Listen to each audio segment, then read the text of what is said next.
Concederei às minhas duas testemunhas que, vestidas de saco, profetizem por 1260 dias. Apocalipse 11, verso 3. Quem são as duas testemunhas? Moisés e Elias? Ou Elias e Enoque? Olá, meu nome é Jonatas e este é o Teologia Crítica, um canal para entender a Bíblia. Já deixe seu like se gosta de assuntos bíblicos sendo tratados de forma séria e crítica. Hoje vamos responder a pergunta: quem são as duas testemunhas de Apocalipse 11? Para isso, vamos seguir as pistas do próprio texto. Vamos nessa? Vamos lá. Indica que as duas testemunhas sejam Elias e Moisés. Mas por quê? Por causa do verso 6 de Apocalipse 11. Dá uma olhada. As testemunhas têm poder para fechar o céu, para que não chova durante os dias da sua profecia.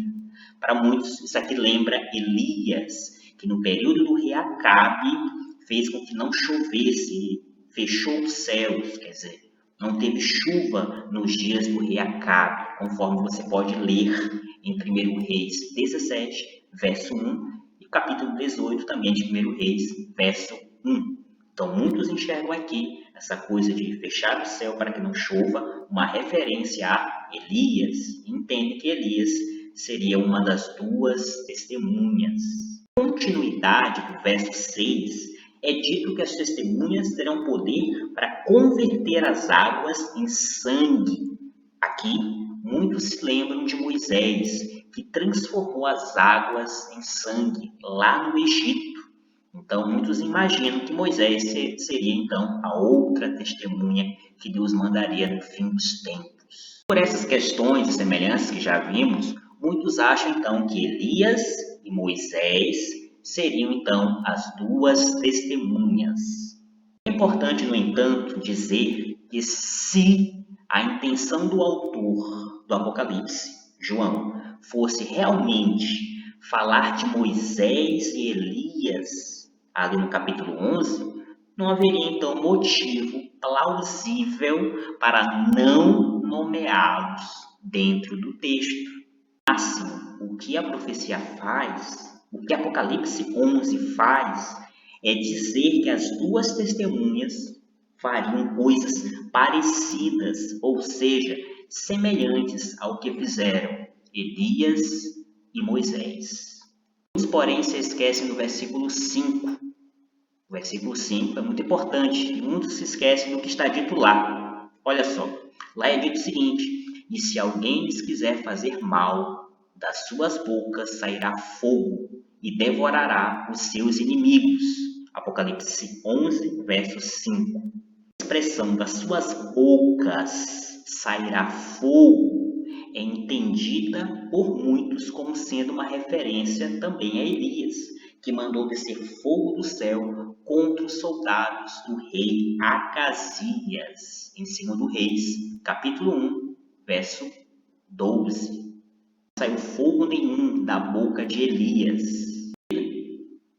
Olha só, o texto 2 Reis, capítulo 1, verso 12, nos mostra que Acasias mandou soldados atrás de Elias, mandou um capitão com seus 50 soldados, chegaram lá para pegar Elias, trazer ele, para ver o rei, e então Elias diz para esses caras o seguinte: sou homem de Deus, desça fogo do céu e te consuma a ti e aos teus 50. Então, fogo de Deus desceu do céu e consumiu a ele e os seus 50. Na verdade, diz aí o texto que Elias mandou descer fogo do céu. Fogo do céu. O fogo veio do céu e não da boca do profeta. O texto de Apocalipse 11, verso 5 diz que fogo sairá da boca das testemunhas. Então, devemos pensar, onde encontramos algo parecido com isso? Com essa ideia de fogo saindo pela boca do profeta, ou de um profeta. Jeremias 5, verso 14, que diz, Deus falando com Jeremias diz o seguinte: eis que converterei em fogo as minhas palavras na tua boca, e este povo em lenha, de modo que o fogo o consumirá. Então, Jeremias foi o profeta do qual saiu fogo pela boca. Devemos entender com isso, é claro, que Deus estava falando que literalmente ia transformar as palavras de Jeremias em fogo, ou que o povo de Israel fosse literalmente transformado em lenha.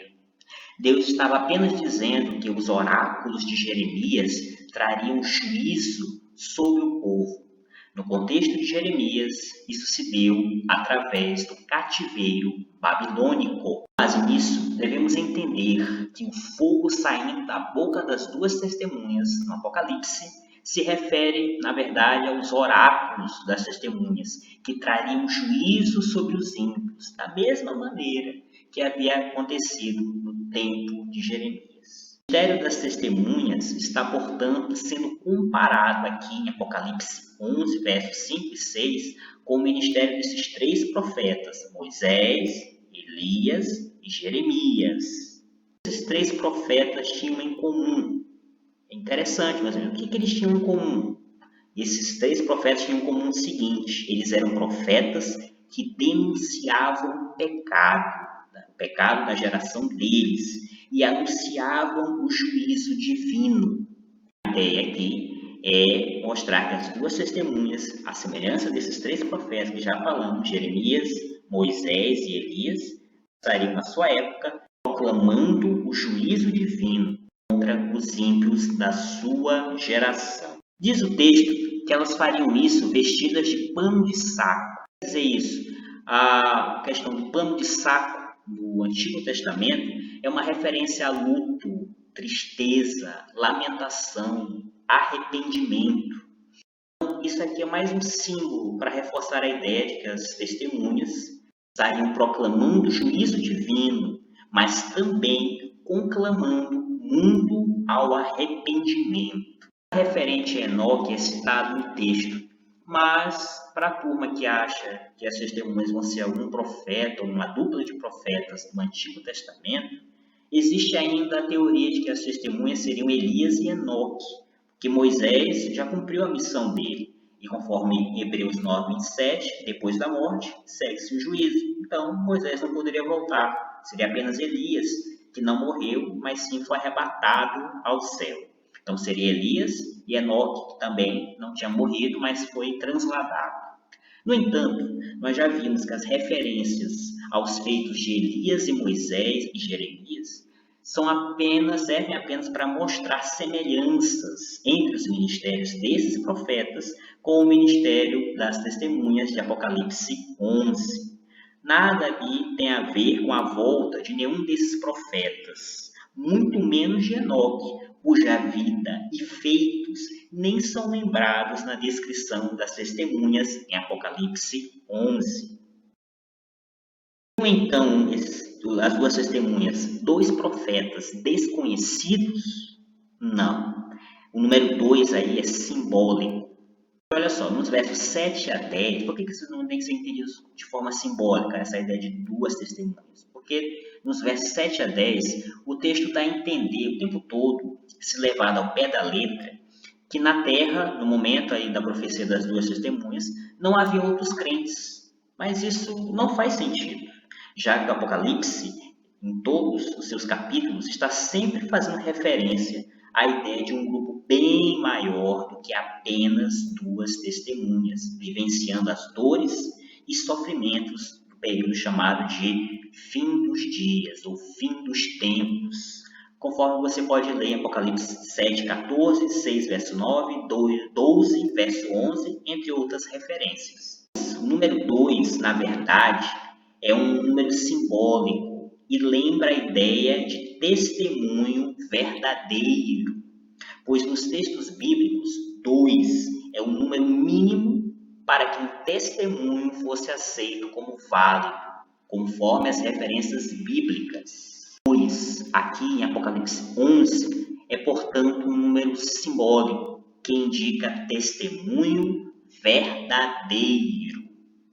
Mas quem são essas testemunhas? Olha só, como já falamos, não faz sentido pensar que durante o ministério das duas testemunhas não haveria outros crentes na terra.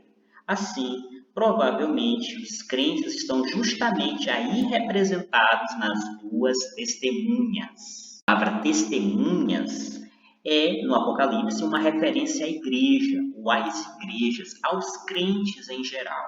Quer ver? Olha só. É assim, por exemplo, que Antipas de Pérgamo é apresentado. Jesus o chama de minha fiel testemunha, em Apocalipse 2, verso 9.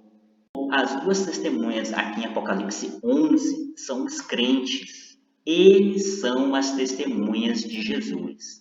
Apocalipse 1, verso 9, 6, verso 9 e 12, verso 11. Outra coisa interessante que a gente pode encontrar como informação é o verso 4. Olha só o que ele diz, de Apocalipse 11. É dito o seguinte, que as duas testemunhas são duas ovelhas e dois castiçais, que se acham em pé diante do Senhor da terra. Olha só, pensemos no seguinte, essa ideia de castiçal, a palavra, elas são comparadas a castiçais. As duas testemunhas são dois castiçais. Muito bem. E o que a palavra castiçal, e pensar, o que a palavra castiçal representa no Apocalipse? 1, verso 12, quando João começa a ter as visões em Patmos, ele ouve uma voz, e então ele diz, e voltei-me para ver quem falava comigo, e ao voltar-me, vi 7 castiçais de ouro. Então, é dito o seguinte, alguém fala com ele e diz, eis o mistério dos 7 castiçais de ouro. Os 7 castiçais são as 7 igrejas. Apocalipse 1, verso 20. 7 castiçais são as igrejas da Ásia Menor. É assim que a profecia apocalíptica se refere a elas. Quando se diz que as duas testemunhas são dois castiçais, essa é uma forma simbólica da visão se referir às igrejas da Ásia Menor. Então, a igreja, ou os crentes de forma geral, eles são as duas testemunhas. Gostou do vídeo? Se gostou, clica aí no curtir, clica no joinha, comenta, diga o que você achou, quer acrescentar alguma outra referência, alguma outra reflexão, compartilhe com os amigos, engaje o canal, curta para que a gente possa fazer mais vídeos e esses vídeos chegarem a mais pessoas. Se inscreva se for novo por aqui e ative o sininho para todas as notificações. Muito obrigado. Valeu!